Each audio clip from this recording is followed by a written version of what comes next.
BNSS की last video में हम लोग कन्फेशन का लास्ट सेक्शन पढ़ रहे थे, ठीक है। तो अभी तक हम लोग ने क्या क्या पढ़ लिया इसको एक बार फिर से रिकॉल कर ले रहे हैं, ठीक है। तो हम लोग स्टेटमेंट ऑफ विटनेस के बारे में हम लोग पढ़ रहे थे, यानी कि कौन कौन स्टेटमेंट दे सकता है, ठीक है। तो यहाँ पे हमने देखा था statement of witness, statement of accused and statement of victim. इसके बारे में पढ़ रहे थे सेक्शन 180 से 183 के अंदर। ये हम लोग ने अभी तक पढ़ रहे थे, यानी कि यहाँ से यहाँ तक हम लोग ने पूरी तरीके से अपना टॉपिक कवर कर लिया, ठीक है। यानी कि पुलिस के एग्जामिनेशन से लेके और यहाँ जुडिशियल मजिस्ट्रेट की कन्फेशन को लेकर यहाँ तक हम लोग ने अपने टॉपिक को कवर कर लिया है, ठीक है। बढ़ते हैं थोड़ा सा और आगे, ठीक है। तो यहाँ तो सारा कुछ प्रोसीजर जो हो रहा था जुडिशियल मजिस्ट्रेट द्वारा किया जा रहा था, इसमें हम लोग ने देखा था ये चीज़ें। लेकिन अब मान लीजिए यहाँ पे जुडिशियल मजिस्ट्रेट ने यहाँ पे इनका स्टेटमेंट रिकॉर्ड करवाया, लेकिन इस स्टेटमेंट का प्रोसीजर यानी कि पूरी क्रिमिनल प्रोसीडिंग कहाँ से स्टार्ट हो रही है, ये पूरी प्रोसीडिंग कहाँ से स्टार्ट हो रही है, एफआईआर से ही हो रही है, ठीक है। और फिर ये डायरेक्ट यहाँ पे जुडिशियल मजिस्ट्रेट तक पहुंच रही है, जिसमें इन्वेस्टिगेशन, इंक्वायरी, ट्रायल, ये पूरा प्रोसीजर हो रहा है। और इन्वेस्टिगेशन में ही ये हमारा स्टेटमेंट ऑफ विटनेस, एक्यूज और विक्टिम का रिकॉर्ड करवाया जा रहा है, जो हम लोग ने 180 और से 183 में पढ़ा। अब हम लोग अगर आगे बढ़ रहे हैं, यानी कि 183 के बाद के जब सेक्शंस देखेंगे, तो उसमें हमारा पूरे पुलिस के स्पेसिफिक इन्वेस्टिगेशन से लेके, और उसमें अगर जब तक वो पर्सन, खासकर एक्यूज पर्सन पुलिस के अंडरटेकिंग के में है, ठीक है, पुलिस की नज़र में है, तो उसका क्या प्रोसीजर है अरेस्टिंग को लेके, ठीक है, एग्जामिनेशन को लेके, ठीक है, सारी इन्वेस्टिगेशन को लेके, ये बात के सेक्शन में दी है। यानी कि इन्होंने, यानी कि जो हमारा क्या था चैप्टर 13 जो है, ठीक है, जिसमें हमारा 173 से हम लोग पढ़ते हुए आ रहे थे 183 तक। तो यहाँ पे पहले इसमें हम लोग ने पहले कॉग्निजेबल ऑफेंस से ही डायरेक्ट स्टार्ट कर लिया था, ठीक है, कि कौन सी सिचुएशन में पुलिस कॉग्निजेबल ऑफेंस में एफआईआर को दर्ज करेगी और किसमें नहीं दर्ज होगी, किसमें कंप्लेन दर्ज होगी, ठीक है। एंड देन धीरे धीरे आगे बढ़ते बढ़ते हम लोग कहाँ पे आए थे, अपने ये स्टेटमेंट वाले टॉपिक में आए थे कि यहाँ पे जो इनके स्टेटमेंट रिकॉर्ड किए जा रहे हैं एग्जामिनेशन के टाइम, वो विटनेस, एक्यूज और विक्टिम के थ्रू हो रहे हैं। तो 183 तक हम लोग ने कवर कर लिया। अब आगे हम लोग ने देखा, या आगे हम जब देख रहे हैं तो उसमें पता चल रहा है कि पुलिस के रिलेटेड चीज़ें दी गई हैं। तो उसमें आगे बढ़ने से पहले हम लोग को स्पेसिफिक जानकारी भी लेनी ज़रूरी है। कब लेनी ज़रूरी है, यानी कि जब एफआईआर दर्ज हो रही है और पुलिस यहाँ पे ये समझ रही है कि कौन सा ऑफेंस कॉग्निजेबल है और कौन सा नॉन कॉग्निजेबल ऑफेंस है, ठीक है। तो इसमें मान लीजिए इसी के बेसिस पे पुलिस यहाँ पे अरेस्ट करेगी आगे, है ना। कहने का मतलब है कि एफआईआर को देखते हुए, या फिर कह लीजिए ऑफेंस को देखते हुए समझ आ रहा है कि मान लीजिए अगर कॉग्निजेबल ऑफेंस है तो एफआईआर को दर्ज किया जा रहा है, नॉन कॉग्निजेबल ऑफेंस है तो कंप्लेन यहाँ पे दर्ज की जा रही है, जिसको हमारे जुडिशियल मजिस्ट्रेट देख रहे हैं, ठीक है। तो यहाँ पे मान लीजिए जैसे एफआईआर दर्ज हुई है कॉग्निजेबल और नॉन कॉग्निजेबल ऑफेंस में, तो पुलिस यहाँ पे एक्यूज को क्या कर रही है, अरेस्ट ही कर रही है। और अरेस्ट से रिलेटेड टॉपिक हमको आगे पढ़ने भी हैं, ठीक है। तो अरेस्ट के टॉपिक को पढ़ने से पहले हमें यह जानना जरूरी है कि अरेस्ट क्या होता है, कस्टडी क्या होती है, पुलिस उसमें इसमें क्या प्रोसीजर फॉलो करती है, जो कि हमारे सेक्शन 183 के बाद के हैं, ठीक है। तो इनको पढ़ने से पहले हम लोग थोड़ा पहले चलेंगे, क्या होता है अरेस्ट, ठीक है, और इसमें कस्टडी के बारे में क्या बताया गया है पुलिस से रिलेटेड, इसके बारे में हम थोड़ी आज जानकारी लेंगे। ये हमारा नया टॉपिक है अरेस्ट एंड कस्टडी, जो आज की वीडियो में हम लोग कवर करेंगे, ठीक, जिसमें हम लोग जो हमारे आने वाले जो सेक्शंस हैं कंटिन्यूइंग सेक्शन 183 के बाद के, उससे ये टॉपिक हमारा कनेक्ट होगा। तो आगे बढ़ने से पहले थोड़ा हम लोग पहले जा रहे हैं, और जिसमें हम लोग अरेस्ट और कस्टडी के बारे में पढ़ेंगे, ठीक। तो चलिए हम लोग अब इसके आगे बढ़ते हैं। देखिए क्या हो रहा है, जैसे कि मैंने आपको यहाँ पे समझाया कि कॉग्निजेबल और नॉन कॉग्निजेबल ऑफेंस को जब तय किया जा रहा है, जैसे मान लीजिए यहाँ पे ए ने बी का मर्डर किया है। अभी जो मर्डर है यह आपका सीरियस ऑफेंस है, बताया मैंने आपको पहले। जब ये सीरियस ऑफेंस दिख रहा है तो पुलिस इसमें क्या करेगी, कॉग्निजेबल ऑफेंस को रजिस्टर्ड कर लेगी। जब कॉग्निजेबल ऑफेंस रजिस्टर्ड हो रहा है तो उससे पता चल रहा है कि यहाँ पे एफआईआर दर्ज होगी, जो हम लोग सेक्शन 173 में पढ़ के आए, information as to cognizable offence, कि कॉग्निजेबल केसेस, कॉग्निजेबल ऑफेंसेस के केसेस में एफआईआर को दर्ज किया जाता है, ठीक है। अब एफआईआर यहाँ पे दर्ज हो रही है और एफआईआर में जब हम लोग दर्ज करते हैं या कॉग्निजेबल ऑफेंस लेते हैं, ठीक है, तो इसमें इन्वेस्टिगेशन का जो प्रोसीजर होता है आगे, इसमें पुलिस को क्या चाहिए, ऑर्डर नहीं चाहिए रहता है। किसका? Without the order of judicial magistrate, कि यहाँ पे जुडिशियल मजिस्ट्रेट का उनको ऑर्डर नहीं चाहिए होता है। कैसे केस में? जब कॉग्निजेबल ऑफेंस हो और यहाँ पे एफआईआर दर्ज हो, ये मैंने आपको बता रखा है, ठीक है। और अगर मान लीजिए ऑफेंस सीरियस ना हो, लेस सीरियस ऑफेंस है, ठीक है, तो यहाँ पे फिर हमारा नॉन कॉग्निजेबल ऑफेंस अप्लाई होता है। और नॉन कॉग्निजेबल ऑफेंस में आपको पता है, आप पढ़ के आए हैं कि एफआईआर नहीं, यहाँ पे कंप्लेन रजिस्टर की जाती है, जिसमें पूरा रोल हमारे ये जुडिशियल मजिस्ट्रेट का होता है। और यहाँ पे पुलिस विथ ऑर्डर क्या कर सकती है? इन्वेस्टिगेशन कर सकती है। तो उसी तरीके से यहाँ पे भी पुलिस बिना ऑर्डर के अगर इन्वेस्टिगेशन कर रही है, तो वो यहाँ पे बिना ऑर्डर के क्या कर सकती है? अरेस्ट भी कर सकती है। ये आप इतनी बात यहाँ तक आप समझे होंगे कि यहाँ मैं बताना चाह रहा हूँ कि अगर कुछ ऑफेंस सीरियस टाइप का हुआ है, कॉग्निजेबल ऑफेंस हो रहे हैं, तो इसमें जो है एफआईआर दर्ज हो रहा है। पहली चीज हम लोग सेक्शन 173 से पढ़ के आए हैं। अब जब एफआईआर दर्ज हो रही है, तो यहाँ पे पुलिस का ऑर्डर, हमें जुडिशियल मजिस्ट्रेट के ऑर्डर की हमें जरूरत नहीं है। किसमें? ना इन्वेस्टिगेशन के टाइम, ना ही अरेस्ट के टाइम। वही अगर हम बात करें नॉन कॉग्निजेबल ऑफेंस में, तो यहाँ पे ना एफआईआर दर्ज हो रही है और ना ही अरेस्ट हो रहा है, ठीक है। बाकी सारा प्रोसीजर सेम टू सेम हो रहा है, लेकिन यहाँ पे कुछ ऐसा नहीं हो रहा है। यहाँ पे हमें विथ ऑर्डर ऑफ इन्वेस्टिगेशन ही सारा, with order of judicial magistrate ही हमें सारा प्रोसीजर करना है, ठीक। बस इतना फर्क है कि यहाँ आप बिना ऑर्डर के, जुडिशियल मजिस्ट्रेट के ऑर्डर के अरेस्ट कर रहे हैं, और यहाँ आप नो अरेस्ट कर रहे हैं। कोई अरेस्ट यहाँ पे नहीं होगा आपके लेस सीरियस ऑफेंस यानी कि नॉन कॉग्निजेबल ऑफेंस में, क्योंकि यहाँ पे क्या होती है? कंप्लेंट को रजिस्टर किया जाता है। यहां तक की बात आपको समझ आई होगी। तो जब मान लीजिए अभी हम लोग यहाँ पे बात कर रहे हैं किसकी, जब यहाँ पे क्या हो रहा है, जब यहाँ पे कॉग्निजेबल ऑफेंस में अरेस्ट किया जा रहा है एक्यूज को, तो यहाँ पे क्या होता है? एक्यूज को police officer direct police station में लेके जाता है, ठीक है। और वहां पे उसके साथ क्या क्या होता है? उसकी एंट्री होती है। एंट्री में क्या होगा? एक्यूज की डिटेल्स, पर्सनल डिटेल्स हो गई, कौन हो, क्या हो, कहाँ रहते हो, फादर्स का नेम क्या है, ठीक है। और जो सारी डिटेल्स जो हैं, ये पुलिस डायरी में रिकॉर्ड होती हैं। इसके बारे में भी आप जानते हैं, ये मैंने आपको प्रीवियस वीडियोस में पढ़ा चुका है कि पुलिस डायरी होती है, या फिर कह लीजिए इसको स्टेशन डायरी होती है एक, जिसमें सारे रिकॉर्ड रहते हैं, ठीक है। और ये पुलिस स्टेशन में पड़ी रहती है। ये यहाँ पे पहली चीज आपको समझ आ रही होगी, ठीक है। वही अब हम चलते हैं, जब बिना वारंट के यानी कि बिना ऑर्डर के पुलिस वाले अरेस्ट करते हैं, तो देखिए यहाँ पे जब ये एफआईआर दर्ज हो रही है, तो ये कॉग्निजेबल ऑफेंस बन रहा है। जब कॉग्निजेबल ऑफेंस बन रहा है, तो यहाँ पे without order of judicial magistrate सारा काम होता जा रहा है एकदम अप्रोप्रिएट मैनर में। वही अगर यहाँ पे जो अरेस्ट होता है, अगर विदाउट वारंट किया जाता है, क्यों विदाउट वारंट किया जा रहा है? क्योंकि कॉग्निजेबल ऑफेंस किया है किसने? एक्यूज ने। तो जो यहाँ पे जब अरेस्ट कर रहे हैं हम एक्यूज का विदाउट वारंट, तो उसको यहाँ पे नेसेसरी चीजें बतानी जरूरत है, ठीक है।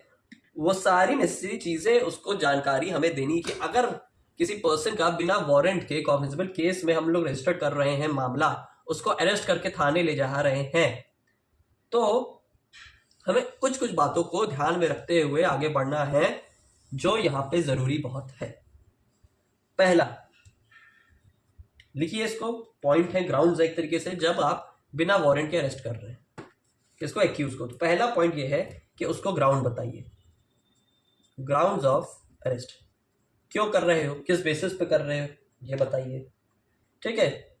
अच्छा, अरेस्ट कर रहे हो तो यहाँ पे उसको एडवोकेट ऑफ चॉइस है, वो अपना वकील बुला सकता है अगर उसको यहाँ पे गड़बड़ी लग रही है, ठीक।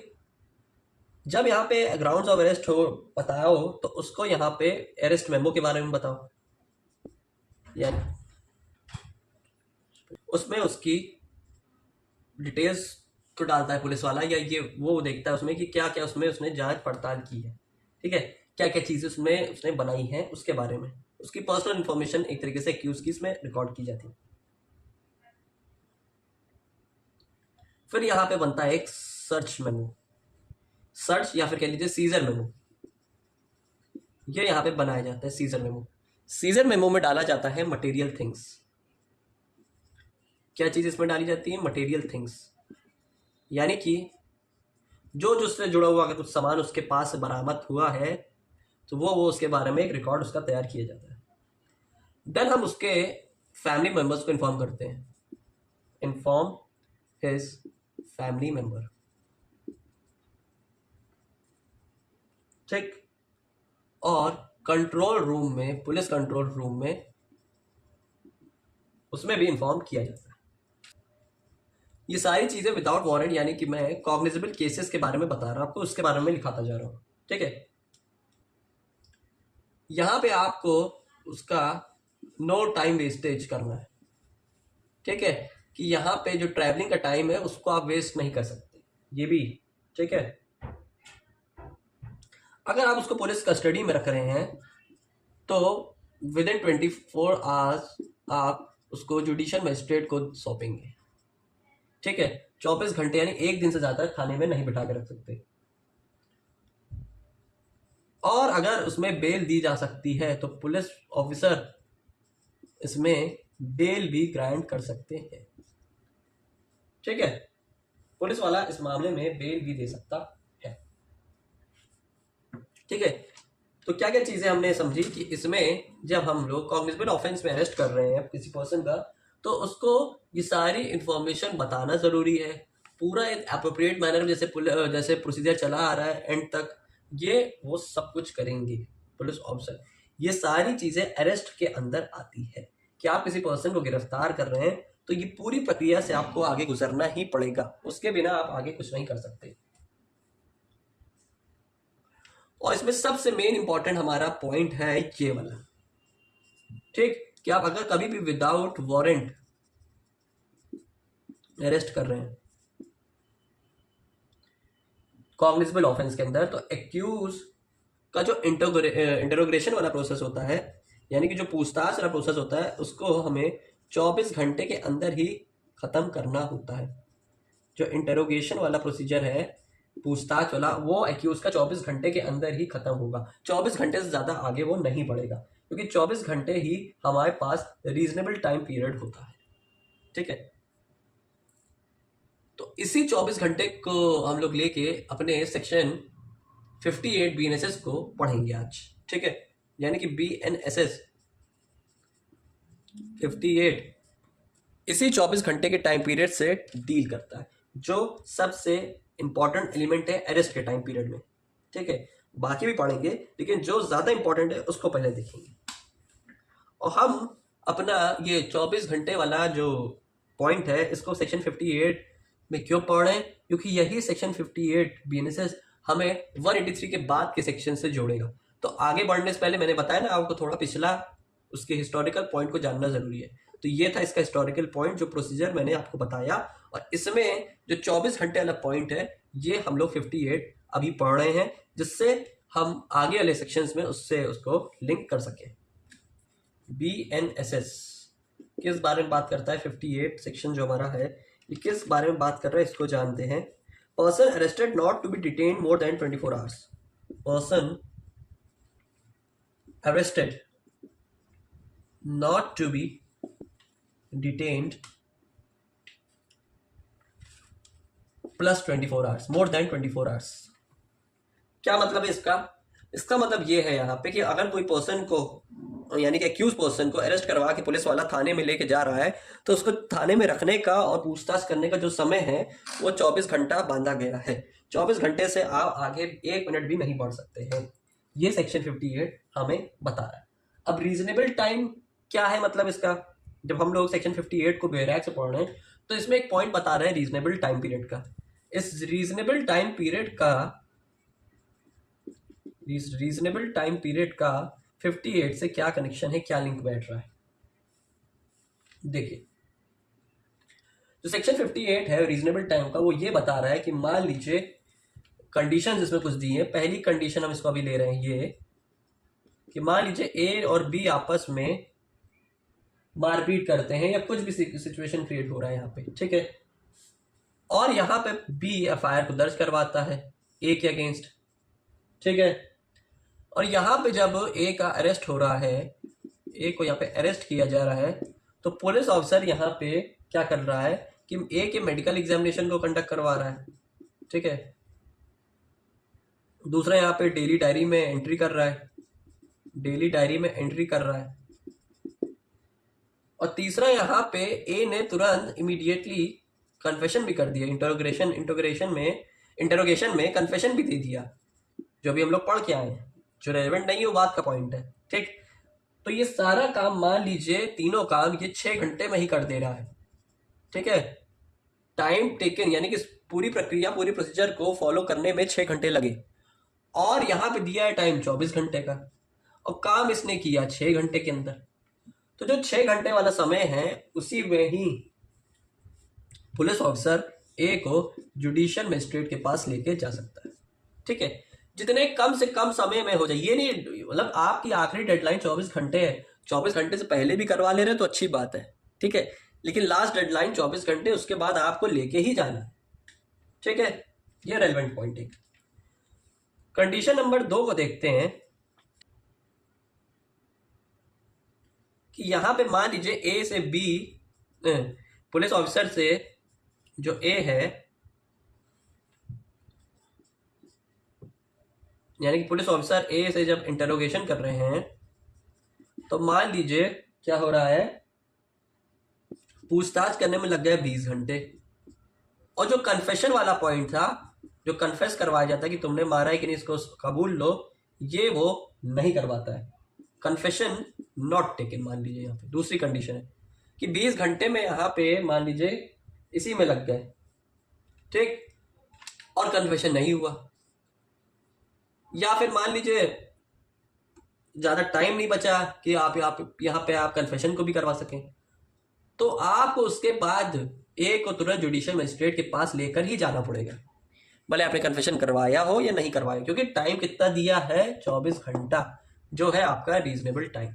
रीजनेबल टाइम से आगे बढ़ेंगे तो फिर काम हो जाएगा खराब। आपको जो समय दिया तो उसमें आप जो करवाना चाहे करवा लीजिए, नहीं करवाएंगे तो वो जुडिशियल मजिस्ट्रेट की प्रॉब्लम नहीं है, टाइम पीरियड उतना तय है। देखते हैं तीसरी कंडीशन को कि कभी कभी ऐसी कुछ सिचुएशन घटना घट जाती है जब पुलिस ऑफिसर जो है वांट्स मोर देन 24 आवर्स, कि उनको 24 घंटे से ज्यादा का टाइम चाहिए। तो तब ऐसी कंडीशन में क्या होगा, सिचुएशन क्रिएट हो रही है कि पुलिस ऑफिसर यहाँ पे 24 घंटे से ज्यादा का टाइम मांग रहे हैं, ठीक है, मजिस्ट्रेट से। तो ये 24 घंटे से ज्यादा का टाइम क्यों मांग रहे हैं, इसको देखते हैं कि मान लीजिए यहाँ पे पुलिस ऑफिसर जो है इस पर्सन को अरेस्ट कर रहे हैं, और पुलिस स्टेशन मान लीजिए ये यहाँ पे इतनी दूर है, और बीच का मान लीजिए इसका जो टाइम पीरियड है, डिस्टेंस है, ये 12 घंटे का है, बताइए, ठीक है। ये एक तरीके से मान लीजिए एक इंसिडेंट क्रिएट किया मैंने यहाँ पे एग्जाम्पल के थ्रू कि डिस्टेंस मान लीजिए 12 घंटे है वहां तक पहुंचने के, ये जनरली होता नहीं है। तो देखिए टोटल टाइम कितना दिया गया है सेक्शन 58 में, 24 घंटा दिया है, डिस्टेंस कितना दिया है, 12 घंटे दिया है, अब बचे मान लीजिए 12 घंटे, ठीक। और 12 घंटे में मान लीजिए कुछ भी इंसिडेंट क्रिएट होता, बच गए मान लीजिए 2 घंटा और लग गए जो रीजनेबल थे, ठीक है। तो यहाँ पे मान लीजिए 1-2 घंटा तो इधर खाने पीने में रुकने में लगी जाएंगे, तो मान लीजिए अब 10 में से बचे 2 हट गए तो बचे 12 में से 2 गया तो बचा 10 आवर्स अब बचे इसमें। अब 10 घंटे बताइए आपके पास सिर्फ लेफ्ट हैं और 14 घंटे आपके चले गए, तो 14 घंटे, अब जाहिर सी बात है प्रॉब्लम तो अब दिख ही रही सामने, दूरी इतना था ना कि लग गए 12-14 घंटे कम से कम। तो ऐसे सिचुएशन में जो जर्नी टाइम क्या हुआ आपका, हुआ टोटल 10 आवर्स, जर्नी टाइम आपका 10 आवर्स हुआ, ठीक है, यहाँ में मैं मैथ्स नहीं पढ़ा रहा हूँ, मैं बेसिकली एक कंसेप्ट क्लियर कर रहा हूँ कि 10 घंटा आपका जर्नी टाइम हुआ और थे आपके पास सिर्फ 24 घंटे, बच गए कितने, 14 घंटे। तो ऐसी कंडीशन में पुलिस ऑफिसर क्या कर सकते हैं, एक एप्लीकेशन के थ्रू क्या हो सकता है, एक एप्लीकेशन के थ्रू यहाँ पे जुडिशियल मजिस्ट्रेट से ये मांग कर सकते हैं कि हमारा रीजनेबल टाइम पीरियड में 14 घंटे जो कि वो जेन्युइन टाइम पीरियड था लगना था वेस्ट हो गए, तो उस वेस्ट टाइम पीरियड को रिमूव कर दिया जाए और हमें और बचे 24 माइनस 10 और 14 घंटे का टाइम पीरियड दे दिया जाए, यानी कि 10 घंटे तो हमारे पास रिमेनिंग बचे ही बचे, तो इसमें और 14 घंटे को जोड़ दिया जाए। तो 10 + 14 24 घंटे यहाँ पे फिर मिल जाएंगे आपको, यानी कि 14 घंटे जुडिशियल मजिस्ट्रेट ने आपको दे दिए। ऐसी कंडीशन में जुडिशियल मजिस्ट्रेट आपको एक्स्ट्रा टाइम पीरियड जो 24 घंटे के बाद का था वो भी दे सकते हैं, लेकिन कंडीशन जेन्युइन होनी चाहिए, जुडिशियल मजिस्ट्रेट के पास वो कंडीशन सेटिस्फाई उनको करे, ये मैटर करना बहुत ही ज्यादा जरूरी है, क्योंकि रीजनेबल टाइम पीरियड को नजर में रखते हुए हमें काम करना है, ठीक है। उससे हमें एक्सीड्स नहीं कर सकते, उससे हम आगे नहीं बढ़ सकते। विद इन 24 आवर्स ही एक्यूज को मजिस्ट्रेट के पास लेकर ही जाना पड़ता है। तो जो यहाँ पे इंटेरोगेशन का जो प्रोसेस है, इंटेरोगेशन जो पूछताछ होनी है, वो 24 घंटे की डेडलाइन के अंदर कर देनी है हमें पूरी तरीके से। मान लीजिए यहाँ पे इंटेरोगेशन नहीं हुई, ठीक है, या हाफ हुई और 24 घंटे बीत गया, तो तब ऐसी कंडीशन में पुलिस ऑफिसर क्या जुडिशियल मजिस्ट्रेट को लेके जुडिशियल मजिस्ट्रेट के पास जाएगा कि और कुछ अल्टरनेटिव मेथड भी है।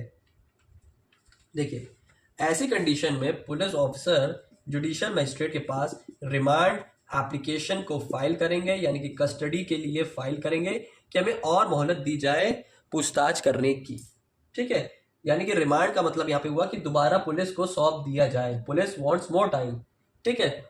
यहाँ पे police officer wants more time for interrogation,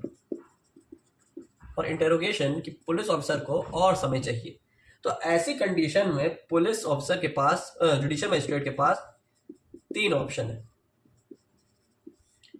option number 1 कि मजिस्ट्रेट पुलिस ऑफिसर की रिमांड एप्लीकेशन को एक्सेप्ट कर ले और एक्यूज को पुलिस कस्टडी में भेज दे। Option number 1। ऑप्शन नंबर 2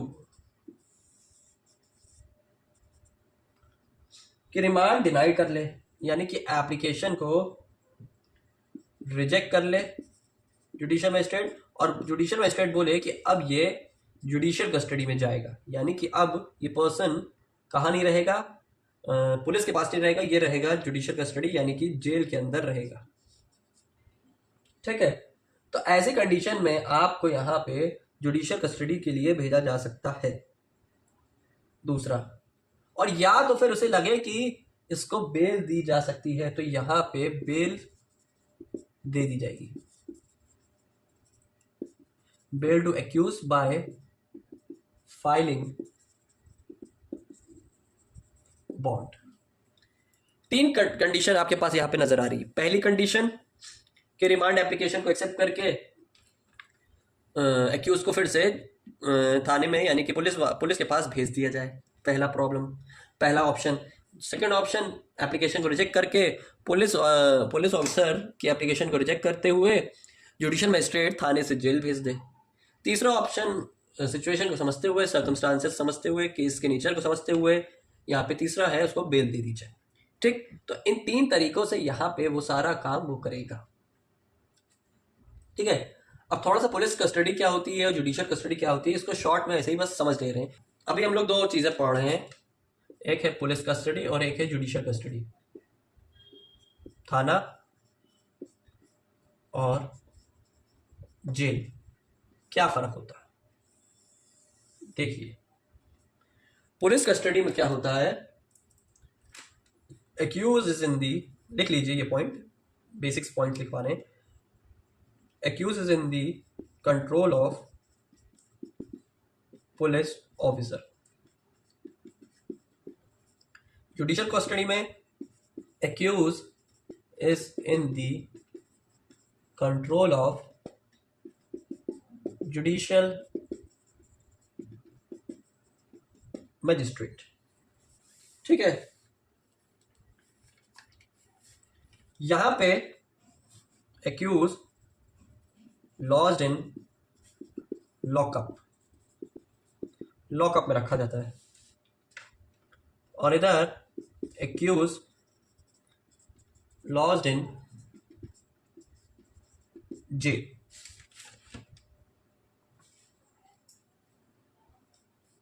यहां पे पुलिस ऑफिसर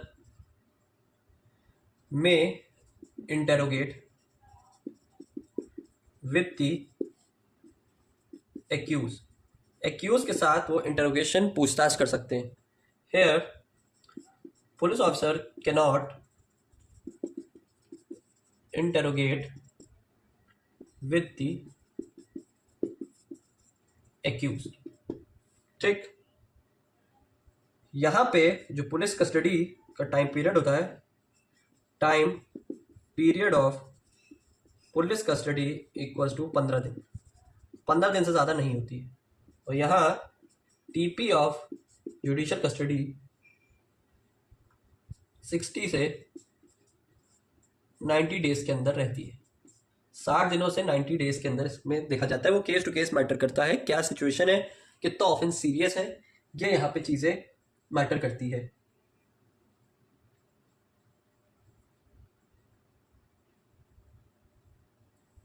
ठीक है, यहाँ पे जो कंट्रोल होता है उसको संभालता है पुलिस इंचार्ज, जो वहाँ का चार्ज संभाल रहा है। थाना प्रभारी हो गया, एसएचओ हो गया, एसओ हो गए, ये सब। और यहाँ पे कंट्रोल इसके पास रहता है जेल सुप्रीडेंडेंट, सुप्रीडेंट, सीनियर मोस्ट जो वहाँ का जेलर होगा, जिसको यहाँ पे बोलते हैं जेलर साहब, जो यहाँ पे कैदियों का ध्यान रखते हैं। तो ये फर्क है आपका पुलिस कस्टडी और जुडिशियल कस्टडी में, और इन तरीके से यहाँ पे पूरी तरीके से कैटेगराइजेशन इनका किया जाता है। ठीक है, तो हम लोग ने आज की वीडियो में अरेस्ट के बारे में जाना, अरेस्ट कब होगा कब नहीं होगा ये जाना, अरेस्ट हम बिना वारंट के कर रहे हैं तो क्या क्या कंडीशन होगी, और उसी कंडीशन में हम लोग ने अपने एक कंडीशन को समझा जो हमारे 24 घंटे के अंदर मजिस्ट्रेट के पास पहुंचाने वाली कंडीशन थी, जिससे हमारा BNSS 58 डील करता था, जिससे हमारा BNSS 58 डील कर रहा था। ठीक है, अब एक कंडीशन को हमने लास्ट में समझा कि अब यहाँ पे क्या हो रहा है कि टाइम, जैसे मान लीजिए रीजनेबल टाइम पीरियड वेस्ट हो गया है। ठीक है, इंटरोगेशन नहीं हो पाया प्रॉपर वे में। ठीक है, तो यहाँ पे क्या कंडीशन क्रिएट होगी, जब यहाँ पे 24 घंटे के अंदर इंटरोगेशन पुलिस द्वारा नहीं होता है, तो क्या इसमें सिचुएशन को हम लोग देखेंगे। तो तब हम लोग 58 के साथ पढ़ेंगे सेक्शन 187 BNSS को। ठीक है, 187 BNSS को हम लोग 58 से पढ़ेंगे, क्योंकि ये 58 इससे लिंक करता है।